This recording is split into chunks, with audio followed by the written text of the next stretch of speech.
Hey everyone, it's your girl Maddie here, aka Beavermosh, and today I'm joined by Andrew from the Mosaic Window, who has a record out called Plight of Acceptance that will be seeing a new release on physical format coming out on Willowtip Records on November 10th.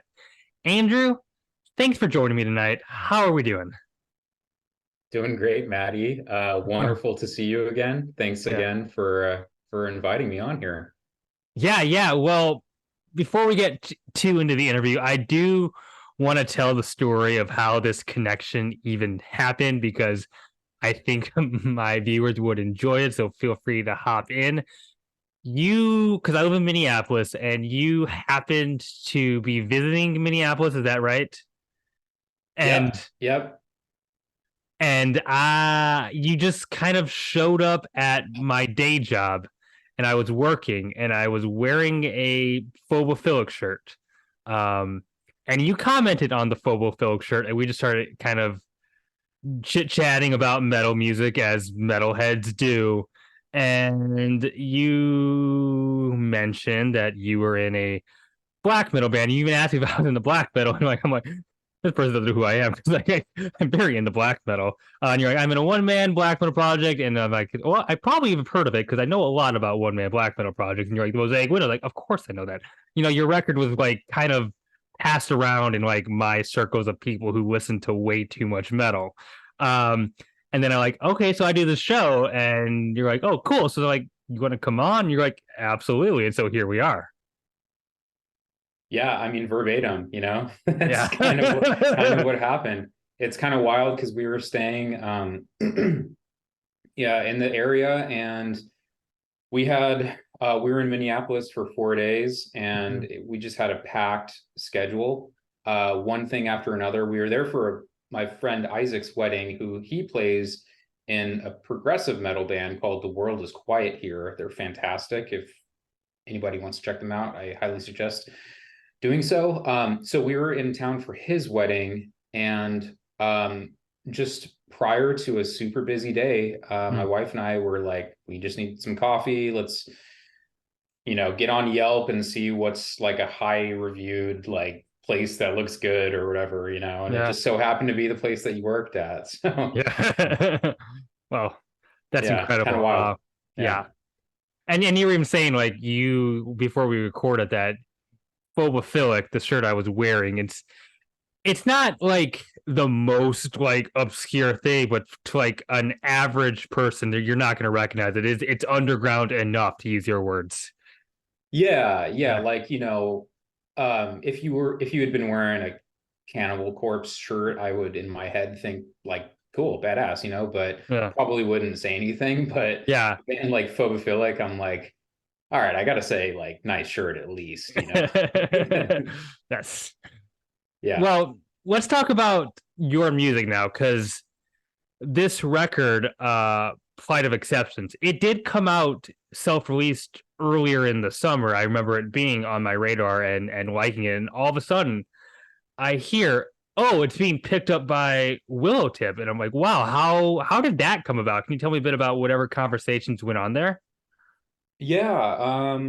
So I initially released it independently on Bandcamp and Mm-hmm. also on streaming services. I just did the whole shebang. But I didn't have a plan of anything really. Like I Mm-hmm. didn't really market it that much. But once it was out on Bandcamp, basically what happened was I started getting a lot of messages of people just discovering it and wanting it on physical format. Mm-hmm. Um, so I hit up, this is prior to the whole Willowtip thing. I initially hit up um, Brian from this small black metal label in Wisconsin called Wiltshine. Okay. Um, and the reason he was on my radar was because he initially reached out to me when I put out my EP Hollow Mm-hmm. in 2021 or whenever that was. Um, and he said like, this is cool. I just don't put. He was interested in a cassette release, but he said I don't typically put EPs on cassettes. So when you have a full length, hit me up. I'm happy to put it on cassette for you. Mm-hmm. So with the increased demand of physical format, I just thought he was the person to hit up for something, you know. So Yeah. hit him up. He did a small number of cassettes. I actually have some back here. I'll grab one real quick. He only did about 40 of them, but they came out really cool. Yeah. Earth, Life, Death, Rot. We have nice kind of, oh, my video is backwards, but you can kind of get the idea. Mm-hmm. And then the album cover there. Fantastic. So yeah, so basically I did this cassette thing with Wilt Shine. And he's selling them on his Bandcamp. And I just kind of thought that was that. Like, all right, people are happy now, you know, with some physical format. And then I started getting a lot more messages about vinyl specifically. And obviously, like in the metal, especially in the underground metal community, vinyl is huge, right? Yeah. Yeah. Yeah, I know. And I have like I condensed. Like I got rid of a lot of stuff. Yeah. I have like basically that's like all I have right now. And it's mainly like stuff from the past couple of years. But I got rid of a lot of stuff, but I go in waves of like being on Discogs and like, oh shit, I need this. And then I buy too much and I'm like, dude, I need to get rid of this. So anyway, I understand the demand for it. So I initially I wasn't really looking to sign with a label because I didn't really care about I just wanted to make music and put it out. And then like I basically was looking around for a similar situation that like I was in with Wiltshine, where like I wasn't signed to a label, but it was like a deal where he would help me out with some vinyl releases, you know, something like that. So I started hitting up a couple places here and there. I had a few people, few labels get back to me willing to do stuff like that. And I had the luxury of like sitting back and being able to like choose which one to go with. But one of them, among one of them, was Willowtip, and they offered like quite a cool deal with like a multi-album worldwide sort of deal. So they brought me on for 3 albums actually. So Plight of Acceptance and then 2 additional albums. And they're doing like merch as well. So I just thought it was a cool package, and they were super cool with like letting me do whatever I want to do, full creative control. Really, really cool about that. So I thought like, yeah, what the hell? Who cares? Like, I don't really care about the money or anything like that. Like, you know, because obviously everybody knows labels take the majority of the money from sales, which is fine. I don't really care. I just wanted to make sure that I'm going with a label that isn't like sketch, and also can just do what I am hoping to do with the band, and that's just to get like the word out and like hopefully get the music into people's ears. And it seems like they're like willing to help me out with that. So I just thought it was a no-brainer, signed with them. And so now they're re-releasing Plight of Acceptance. Comes out on November 10th on physical format. There's a couple different variants of vinyl I think they're already on Bandcamp for people to choose from. And there's also some new merch that I don't think is up yet. I think it's supposed to come out like November 10th, but basically that's kind of where we're at right now. We're just kind of waiting for November 10th, and then And so I'm interested what you mentioned. It was a multi-album deal, so there's going to be a follow-up record to this then. Yeah, and the majority of it's done already, like writing wise. Hmm. I actually finished it like quite fast after releasing Plight of Acceptance. Like the response that people had with the album was enough. It gave me the inspiration to get back out there and Yeah. like start writing again. So yeah, I started writing, and I'm actually at the point now where I need to cut back. Like I think I have like 12 songs that I need to like, I'm Hmm. probably going to cut down to like 8 or 9. Um, but I also have some time to spend on like polishing it up and like Hmm. fixing parts and like kind of recording stuff, sitting with it for a little bit, see if I still like it after a month, and then decide if I want to rework something. Um, I have a little bit more time with like lyrics and like conceptual ideas behind that as well. So yeah, so basically, like I'm trying to shoot for like a first half of 2024 release. Hmm. That's my goal. Like hopefully April, May, um, because I can imagine myself being completely done, sending it off to mixing and mastering, maybe late November or December ish. So, Yeah. yeah, so kind of like full steam ahead. Yeah. And you talk about you have these 12 songs, you need to cut them down. I've never asked the band this, but how do you go about that? Like, how do you like think I have these tracks that I've worked on, but I have to narrow it down? How do you pick? How do you figure that out? Yeah, it can be tough for sure. I think for me, it's just a matter of flow. Like I spend Hmm. an unhealthy amount of time like trying to. I have so many notes on my phone of like a different or a different potential like track lists of like, Okay. you know what I mean? Like this song should be second. And then I'm like, no, it should be fourth because it makes more sense to flow it in, to have like this kind of ending flowing into that kind of beginning. Hmm. So I'm spending a lot of time thinking about that. And yeah, cutting songs out, I think like the one thing I'm thinking of is just like the overall vibe of the album. So it comes down to like the story and just the aggression of the other songs or Hmm. just how the other songs make me feel. Sure. Any song that I've made that doesn't really fit in that, then I'll just push off to the side, probably save for another album. Cool. Now, what is it like to kind of put this out and have it be so well received? From what it sounds like, you were not expecting this. Not at all. Yeah, it's wild. I mean, so I've stated this on social media and stuff before, but the whole album is based around the passing of my father Hmm. in October 2020.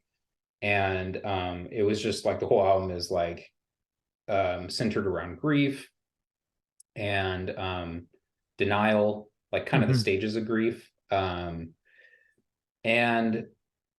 it was something that I needed to do.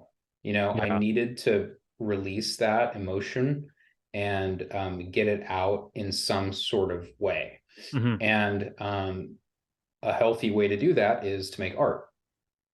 So I mean, I do have an extreme metal like background. Yeah. I hadn't done any bands or anything for several years, and I was kind of already like itching to get back into the scene. So it was kind of like a no-brainer for me to so, also too like totally skipped over this, but like COVID was going on, right? So I had Hmm. nothing better to do. So nothing better to do, home all day, depressed, like Yeah. grieving, and then but also wanting to like make metal again. So it was kind of a no-brainer to put all those together and start messing around with the idea of like a one-man band. Hmm. Um, and originally it was with the EP, it was just kind of supposed to be this, it was, I was actually trying to go for like a raw sort of sound, because like purely because of like my lack of experience of like mixing and mastering. Mhm. But I'm at this, so that I thought like, oh, I could, that people like that though. I like that. So I like that. yeah, it's like there's some killer stuff out there. So um yeah, there was a little bit of little bit of people reaching out after that first EP, and then I decided to, like, I wasn't really done yet, so I felt like I needed to put more effort into a larger release. So that's really what it was for me when I put it on out on Bandcamp. Obviously, like, I would hope people would listen to it and stuff, and hopefully that it helps somebody else who's going through the same situation or whatever. But I didn't have any like expectations like Mhm. what happened. So I Yeah. am still kind of like in shock for sure. Well, I mean, it's the nature of the internet now, especially like there are Yeah. these metal spaces, Twitter, Reddit, Discords, that if somebody hears something and they like it, they are bound to share it. And if more people hear it and are like, this is good, it's gonna get shared. And your record got shared. And that's Yeah. sick. I mean, I was, so I did an interview with Josh from he's got a great podcast, Lost in the Catacombs. I'm familiar. Um, oh, great. Yeah. Yeah. Super, super cool dude. Um, and he kind of said the same thing. He was like, I just kind of stumbled upon your album because it was just like on one of the first or second or third pages of metal on Bandcamp for like Yeah. weeks. And I'm like, really? Like, Mhm. people really, that's nuts to me because I don't know how that I don't know how it happened, but it happened, and I'm obviously, like, I'm super grateful for it, but like Mhm. it's kind of funny to me at the same time. Yeah. Like I'm glad people like it though. Yeah. And I was gonna ask you about this. You mentioned this being kind of your return to extreme metal. How long of a gap was it between your last project and putting out the EP for the Mosaic Window? Yeah, so I think, so we started this death metal band in high school, Hmm. um called Montezuma, Okay. and we did two demos, two EPs, and then kind of put them both together to make like an album or whatever. It's not even on streaming or anything. I think it's on Bandcamp, but I don't know. We played a lot of like, that was the band that we played like tons and tons of shows with. We played with Hmm. like a lot of cool bands, um, met a lot of cool people. Um, and then, people start moving away and all that sort of crap happens. And also like musical tastes kind of change-ish, Yeah. where I wasn't really, we were playing like, I was thinking that we were playing like, I was trying to play like old school death metal sort of stuff, but it was coming out more like Lamb of God, Sure. more like groove metal. Yeah. And it was cool, but I was just like not really into it anymore. I just wanted to kind of like explore other stuff. So I think everybody kind of lost interest, and this was probably around like 2015. High school was like, we did the thing in like 2007, I think, Mm. or 2000, started in 2006 or 7. And we did it for a few years after high school, and then like probably stopped in 2015. And then I did an indie rock project Oh, with cool. two of the members that were in that metal band. We went indie for a second. And that was cool. That was really Yeah. fun. We did sort of like depressed, like downer indie stuff, like almost if like Interpol was like more depressed or something. Okay. Um, it was really fun.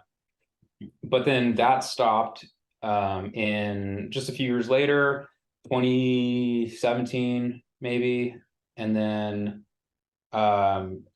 yeah, and then I hadn't played in bands or anything from like 17, 18, 19, 20. maybe 4 years. And then it was the decision to pick up the guitar again and start recording on my own. Were you through this time though still like following metal? Were you an active Oh, like 100%. Yeah. cool? Yeah. Oh yeah. I'd like till I die, you know what I mean? Yeah, it's always in me for sure. It was just I you know, I with all the bands that I've played in, and even in like jam sessions where I'm not necessarily like playing with a band, but it's typically always been just like the same group of friends. So Mhm. I've never really played with other people like in other bands. I don't know why, but like maybe I'm a control freak or something and Yeah. I don't know about it. But I always thought that like to me it's like a painter with a painting, right? Like Yeah. I'm gonna do my own painting because it's like my emotions that I'm putting out onto the paper. I don't want to join somebody else for their painting. um Not that that's anything bad, like I totally understand that it's different for music, but Yeah. like for me that's kind of how I view it, so that's why I tend to like um you know stick to myself and like my small group of friends. Sure. Now, when I listen to your record, and I actually listened to it the other day, just to prepare for this interview. You you play a particularly melodic black metal, I would say. I mean, the black metal is very emphasized, but there are some like emotionally drenched guitar hooks, even some clean vocals at points. Was this like going in like this, you decide, yeah, I'm gonna make a very melodic black metal, or like what led you to sort of create black metal with this particular interpretation? Yeah, I think it's just pretty natural to me to make stuff Hmm. with like melody and harmony. I just like things with hooks, like earworms, things that get stuck in your Yeah. head. I think I really like music like that. And but it has it at the same time I'm like really picky with Hmm. it. So I've tried to make like super raw, like not just straight like dirt and bones like black metal, and I actually put out a song on Bandcamp under the moniker Nom de Guerre, and there I put out one song called Crusader, Hmm. and it's this raw black metal song, right? But it's still like melodic and has hooks. Like I can't stop the like adding melody to stuff Yeah. because that's just the way that I think a song goes. Like I don't know how to create a song that doesn't. That sounds super pretentious, actually. I don't want to say No, that, but I like, totally catch where you're going. you know what I mean? Yeah. Yeah, I always think like I guess what I'm trying to say is like the way that I sit down and write stuff is like I always kind of like start with like a hook, Hmm. and then base the rest of the song around that. So that's kind of why like it's you find those like melodies in like most Yeah. of the songs, is because like those hooks that I make, um or the hooks in the songs are like some of the first things that I've made for that song. Yeah.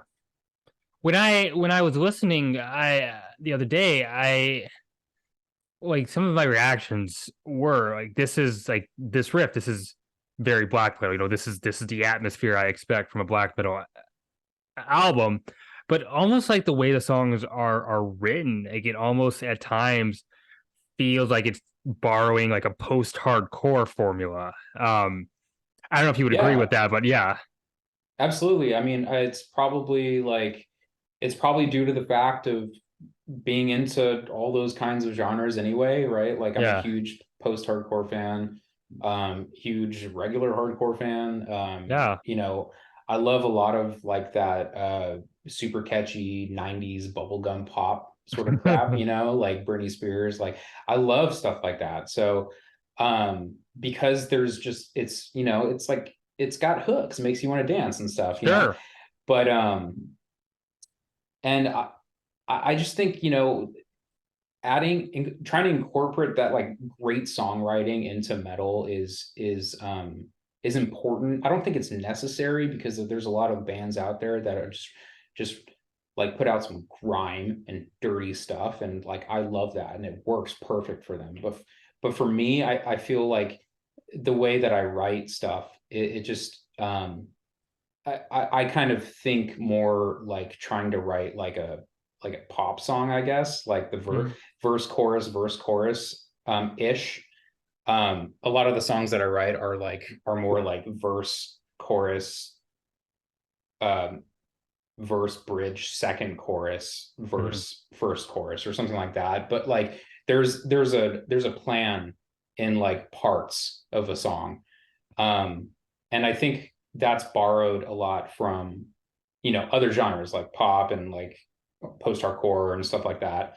Because that's a lot of the stuff I'm listening to all the time. Mm-hmm. I have never admitted to my audience. This is the first, but you mentioned pop. I own Carly Rae Jepsen's Emotion on vinyl. It is up there. I do. Banger, sorry. Yes, it goes so hard. I don't know what to tell you. It's a banger. Yeah. It's yes. okay. Yeah. Yeah. Yes. Yeah, that's interesting, and it's interesting that you kind of mention metal separate from the hooks, because if you look, I mean, at the roots of metal music, where it began, you think Judas Priest, and they had so many hooks and choruses and like catchy anthemic things to sing along to. Like, it's not foreign to the genre Sure, at all. absolutely. Yeah. At the same time, though, you could take a Judas Priest song and sit by the campfire with an acoustic guitar and belt out a folk version. You know what I mean? Like, yeah, those songs are good enough to be translated into different styles. And I think that makes a great song, mm-hmm. Where it can tap into that aggression that somebody needs, but also has that comforting earworm that someone else needs, and then you can combine that. That's not easy to do. Yeah, yeah. Yeah, and it's not necessary, of course. It's not needed in like every song or anything like that, but I do think it's something that is quite hard to do. Yeah. Because you could chug zeros all day long. But a lot of people, and look, you might have heard a lot of people say, writing a pop song is like extremely hard. And trying to incorporate that sort of stuff into metal to get a reaction out of people who are like, this isn't necessarily the style of metal that I like, but like, damn, that's a good song. You know what I mean? Yeah. There's a lot of bands out there that I can't think of one off the top of my head right now, of course, but like there's a lot of bands out there where I'm like, I'm not like a fan of this band, but like, damn, that's a good song. That's a really good tune and melody. So to have that reaction out of people, that would be cool. But at the same time, like part of me, I don't want to say I strive for that, because part of me just thinks it's cool and part of me just like doesn't really give a shit. Yeah. I'm like, I go in waves, What I also find interesting, and maybe you have an opinion on this, but I'm in the spaces where there are the quote unquote black metal purists who, don't like their grim cult stuff, messed with. Sure. You cannot stand, the idea of like a death heaven existing. Okay. But they don't seem to have a problem with your project. Like, it's like you were able to like almost like sneak in like the hooks and that's kind of what I was getting at. yeah. I know a lot of people, have reached out to me, and I've checked them out and stuff, and like, they're black metal purists, like you said. Yeah. and they've complimented the album and everything, but like little do they know, I take a lot of inspiration from like Deaf Heaven Yeah. and those post black metal bands, um, because they're awesome. They're good bands that play their stuff well and they write some great songs. And Mm. you know, and that's okay. Like it's okay if people don't like stuff, whatever. Like they Yeah. don't like stuff. But I do think it's funny though, like that because I've noticed that too. Yeah. I you take inspiration from Death Heaven, and I could see that. And I've said on the show, I have never. I don't. I don't want to be the purist or the elitist, but I just don't like Death Heaven. I don't get it. It just doesn't.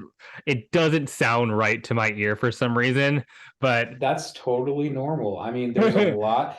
They're one of those bands that there is no like middle ground, you know? mhm, yeah, You either love them or you hate them. And everybody has different reasons as to which route they go, yeah, but they only go one of those routes, which is super interesting. yeah, Yeah, but yeah, no, I love them. I think they're great. Totally okay that you don't like them. That's totally fine. yeah, I have a lot of friends who are like in one lane or the other as well. yeah. So it's, you know, it is what it is. And I it's interesting though. I like following Yeah. that that discourse. It's Yeah, yeah, fun. no, it's been going around. I mean, Sunbather came out in 2013. It's been a while now, but Yeah, yeah. yeah. It's been 10 years. Yeah. Yeah. Well, you already mentioned your EP you put out, Hollow, Mhm. and now you have the full length. In what ways do you find that this might be a progression for you? Well, I think Plight of Acceptance is, well, it has been more thought out. I put a lot more time in it. Hollow was done over a weekend. So it was really like it was really rushed Hmm. for, well, yeah, I mean it was rushed. It was done over a weekend, right? But a lot of the riffs were stuff that I've had in the past. So it wasn't like I'm starting this new band and I'm making this brand new, fresh like EP. It was kind of like, oh, I have all these old riffs. Let me put them, smack them together and make something. And that's what Hollow was. And I like it too. Yeah. I still kind of think about it like, damn, maybe I should like re-record some of these songs. But Plight of Acceptance was definitely more thought out. It's definitely much more personal. Uh, the lyrics are, you know, kind of like half esoteric, half giving the listener a peek on the inside of me. Yeah. Um, and it was just recorded much cleaner, I think. There was more attention to the small parts, but at the same time, I didn't want myself to become a perfectionist on it. So like there's definitely like parts all over the album where I'm like, ah shit, like I should have redone Yeah. this way. But um I left it as is and I sent it off to Damien from Horrendous Yeah. to do the mixing and mastering, which is also different from Hollow because Hollow I did everything myself.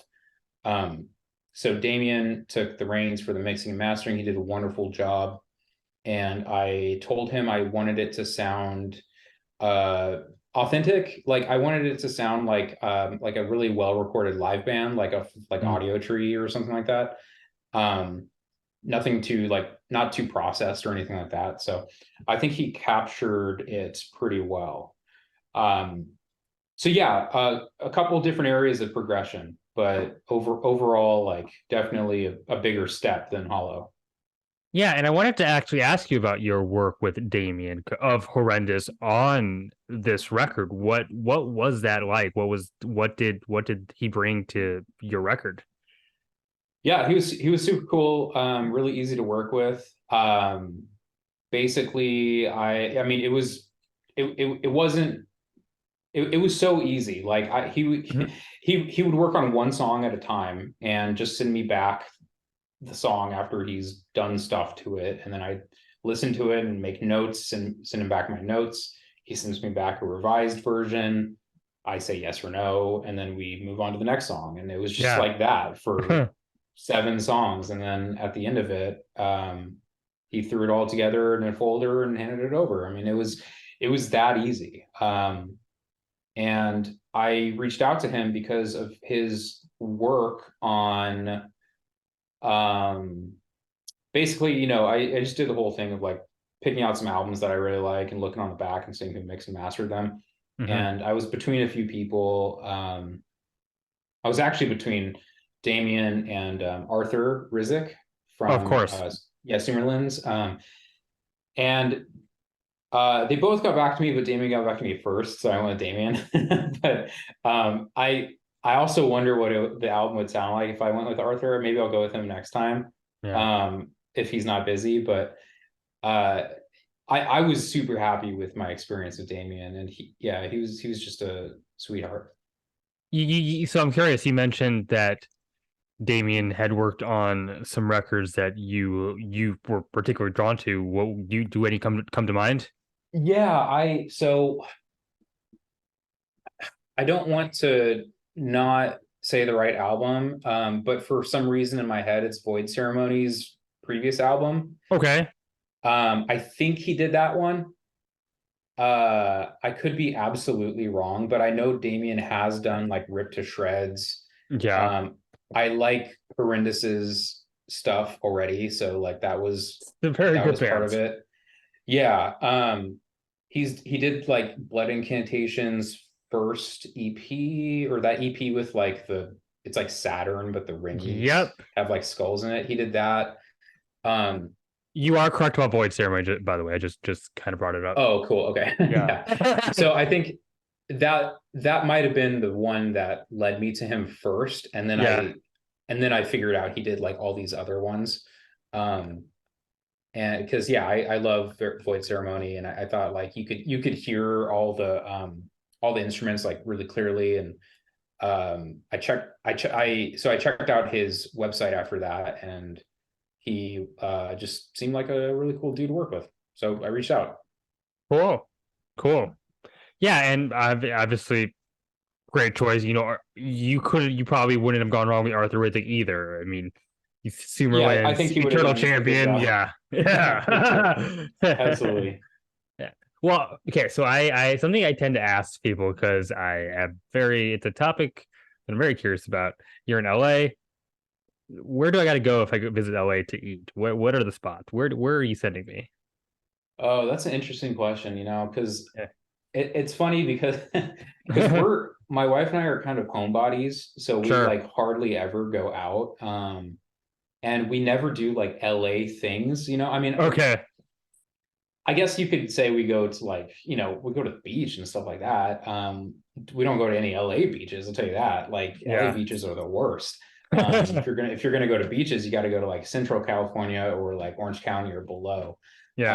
Um, but for eats, I mean, our go-tos are like guisados for tacos. There's I don't know if they're considered a chain, but they have like a couple different spots in Burbank and Pasadena. Um, it's kind of hard right now because we're trying to like get healthier and like work out and stuff, and Yeah. so we're eating a lot at home. Um, but if I had to say, let's see, I'm trying to think of different cuisines. Here in Pasadena, there's a new place actually I tried like 2 weeks ago. Um, it's called New York Chicken and Euro, and it's like this local, like hole in the wall, like Mediterranean, but like fast food Mediterranean place where you can just get euros, and they do their own like wings and stuff. And Yeah. I love spots like that. oh, that place like blew me away. I Yeah. had no expectations, but it was like super flavorful. There's another Mediterranean place here called Sahara, which is Yeah. really good. Um, yeah, I'm I'm not the person to ask for like I'm typically fine with like I'm not very much of a picky eater, so Yeah. I'm more into like breweries and coffee shops and stuff like that, that I'm a little bit more picky with that. Well, tell me, because I work in coffee. What is LA's like flagship shop? Like, where do you get a coffee in LA? Yeah, I mean, I worked at actually worked at Blue Bottle for a number of years, Okay, and they they make some great coffee. You know, a little pretentious, coffee can be but pretentious.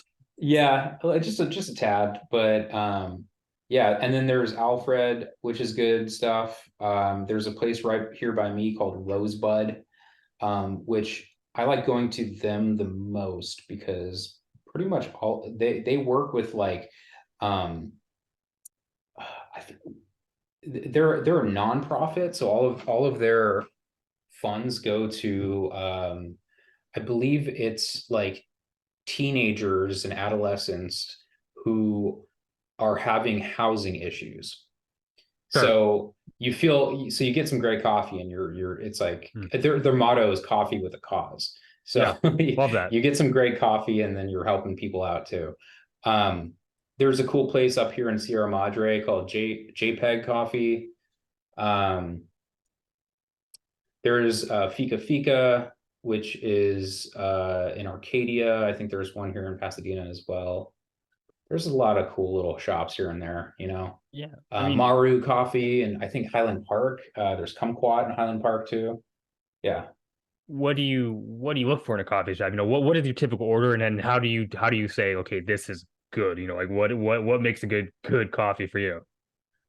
Yeah, I mean, if I'm gonna go, I'll probably, I mean, if it's not too hot, I'll probably pour over Yeah, and basically just like the middle between not too bitter, not too astringent. yeah, So um that's kind of like, you know, if doesn't matter if I'm getting light, medium, or dark roast, like yeah, it should still not be too astringent or too bitter. I should still be able to taste like the notes that yeah, that's being advertised to me.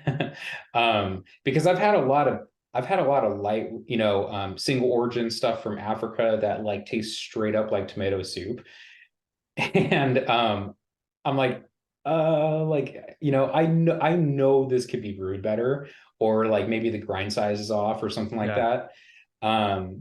But like notes of cherry tomato is like different than tomato Campbell's tomato soup. You know what I mean? So Yes, yes, and I've had yeah, coffee with really good tomato like note, and it like worked. But if it's like too much, obviously it's too much. Uh, I've never got to like nerd out with coffee with on an interview, so this is great. It's something I know a lot about. But that's a kind there's kind of this leftover like mid 2010s, like where it got like the height of third wave pretentious, where it was like everything had to be the lightest roast and the brightest just because that was some arbitrary rule. So people played yeah, with this just like the most inaccessible bitter coffees for just because. And I'm yeah. glad it's yeah. Yeah, I know. There was a lot of experimentation going on. I have noticed that like dialed back a little bit. Um, but yeah, some of those single origin light roasts are fantastic. Like I They think can be. Oh yeah. there's one that I will never forget that I've had. It was a single origin from some small farm in Uganda, and it tasted like a blueberry waffle, and it was like the most just uncanny like taste of a blueberry muffin or a blueberry waffle, and I thought it was like the best thing I've ever tasted, and I have still been trying to chase that high.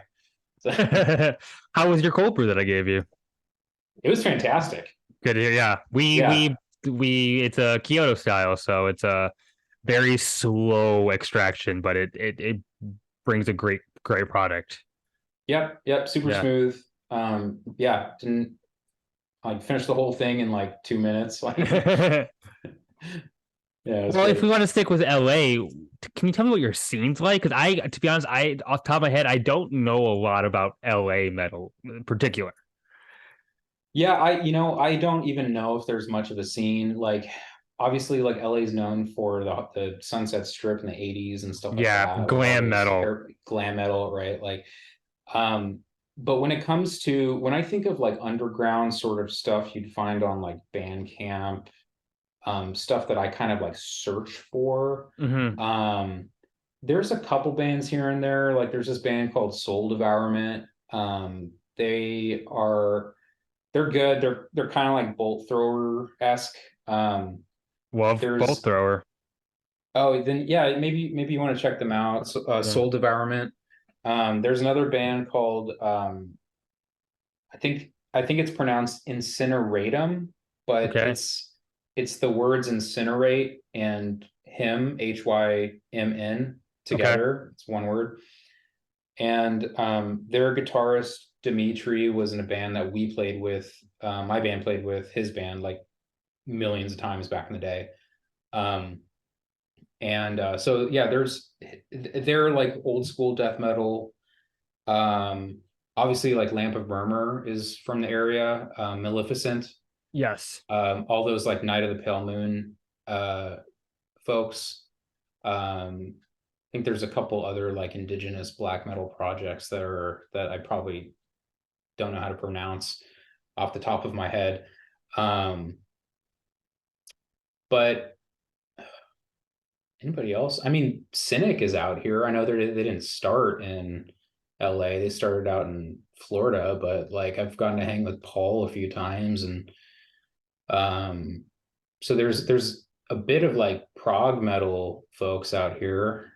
Um, but that being said, like I think there's just a way bigger scene in like Oakland and like even San Diego, I want to say. I was literally going to say that when I think California metal, I think the Bay Area, and I think Yeah, there's like history of that. Like the thrash scene happened in San Francisco as a response to what was going on in LA. I figured that that's not like continuing, but it still seems like there may be some like leftovers of that. yeah. I mean, LA, I feel I don't know what the scene is like anymore. I've been kind of removed from that. I kind of just do my own thing now, but like, Yeah. so, in the mid 2010s, it was very like metalcore, hardcore, gent. Sure. That stuff was super popular at the time, right? Like there were so many bands out here that were playing that style. I don't know if that's the case anymore, but that for sure has been out here. But when it comes to like straight up death metal, I'd say Oakland or San Diego. Black metal, probably. Yeah, there's some here in LA. Probably a lot that I'm not aware of yet. Chamber of Mirrors, this one man project, is from I think just like an hour or two outside of LA. His stuff is pretty good. Um, but yeah, like not enough for me to just like know off the top of my head. Hmm. Hmm. Well, Andrew, we're kind of running out of time here, but before I let you go, I do want to give the floor to you for any last thoughts, words, anything, and then give me all your plugs. Yeah, sure. Well, thanks for having me on. It's been a blast. Hmm. I want to give a huge shout out to my buds in Krigsgrove out in Yeah, Texas. I have their I guess Krigsgrove sweater right there, just chilling. Um, great band. they have yeah, they have been so cool to me. And I would absolutely love to hang out with them one day, but alas, we live in different states. Hmm. So big shout out to them. Um, yeah, I just, want to, or I guess, what was your question? My plugs. Yeah, your plugs. It's just the Mosaic Window on all one word on I think Instagram, and it's the same on Instagram and Twitter X. It's Twitter. And It's Twitter, yeah. Yeah. And I think I made one for what's that called? Threads. I don't know. I hardly ever use it, but just in case Twitter dies, like I'm on there too. I've never even seen what it looks like. I don't know. I know what Threads is. I haven't done anything with it. Yeah, you're not missing much. It's not a ton's going on. Yeah. Yeah, so just Mosaic Window on there. And then my personal stuff is Skeleton Hammer. Okay. On Instagram, Twitter, basically that's it. Skeleton Hammer, Mosaic Window. Obviously Willowtip, big shout out to Willowtip, and Wilt Shine. The again, the physical format for vinyl stuff, that all comes out on November 10th. They say it's going to be like in stores. I don't know what that means. Like, I don't know if it's going to be in like small indie stores or whatever, but for sure, like online, people can get. Yeah. Oh, and then, yeah, no, that's it. I think that's all my socials. Cool. Well, I'm typically on. If anybody wants to get in touch with me, like I'm typically on Instagram the most, yeah. but I will occasionally like get back to you if you reach out on Twitter. So there's Cool. that. Cool. Yeah. Well, Andrew, this was a lot of fun. Thank you for joining me. For my viewers at home, my name is Maddie, aka Beaver Mosh, and I am signing off.